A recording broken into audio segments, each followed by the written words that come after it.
La plateforme de l'opposition Ensemble pour la démocratie et la souveraineté, AIDE, s'est rendue, hier, dans les locaux abritant la commission électorale indépendante, CPR Georges Armand Touémin, justifiant cette visite inopinée au siège de cette institution sise à Cocody-les-Îles Plateau, a dit au président de la CE, Ibrahim Koulibaly Kouibir, être venu s'enquérir des raisons officielles de l'absence du nom de son référent politique, leur candidat à l'élection présidentielle, de la liste électorale provisoire.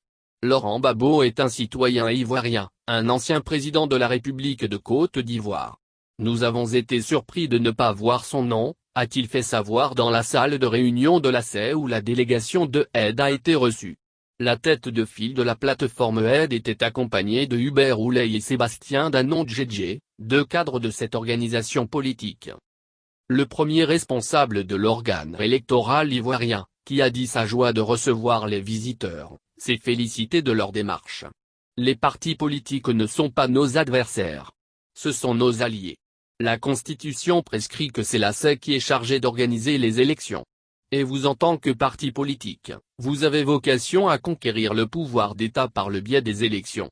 Nous, on organise ce qui vous permet d'être au pouvoir. C'est pour cette raison que, à tout moment, lorsque vous demanderez à venir rencontrer la CE, les portes vous seront ouvertes, a-t-il précisé d'entrée de jeu. Cette clarification faite, Ibrahim Koulibaly Kouibir a indiqué que deux faits peuvent justifier le retrait du nom de l'ancien chef de l'État du listing électoral provisoire. Je ne mets pas en doute vos propos. Mais la CE ne cherche pas à savoir nommément les personnes qui ne sont pas sur la liste électorale. Le code électoral prescrit que la CE est en charge de tenir annuellement la liste électorale à jour, en tenant compte des mutations qui sont intervenues dans le corps électoral. Ces mutations concernent aussi bien ceux qui sont déjà sur la liste électorale, que tous ceux qui viendront pour la première fois s'y inscrire. Deux causes fondamentales peuvent justifier le retrait de quelqu'un de la liste électorale. La première, c'est le décès. Quand l'électeur est décédé, il ne peut plus être sur la liste électorale. La deuxième, c'est l'électeur déchu de ses droits civils et politiques.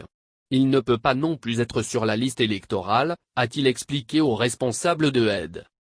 Avant de les inviter à attendre la période de contentieux qui s'ouvre le 5 août pour apporter les documents justifiant le fait que l'ex-chef d'État doit être sur la liste électorale. Dr Georges Armand Touémin, après ces explications, a déclaré que leur référent politique est en vie, et il prie le ciel pour qu'il le reste le plus longtemps possible, c'est le second fait qui est donc à considérer. C'est-à-dire la déchéance des droits civils et politiques, en ce sens que Laurent Gbagbo est cité dans une affaire judiciaire en Côte d'Ivoire, même s'il a été acquitté à l'ACPI. Il a promis de revenir le 5 août avec les pièces justificatives en question. Les responsables de AIDE et leurs partisans avaient commencé à manifester dans les encablures de la CE aux environs de 9h. Ibrahim Koulibaly Kouibir, informé de cette action, a accepté de recevoir les leaders de cette manifestation.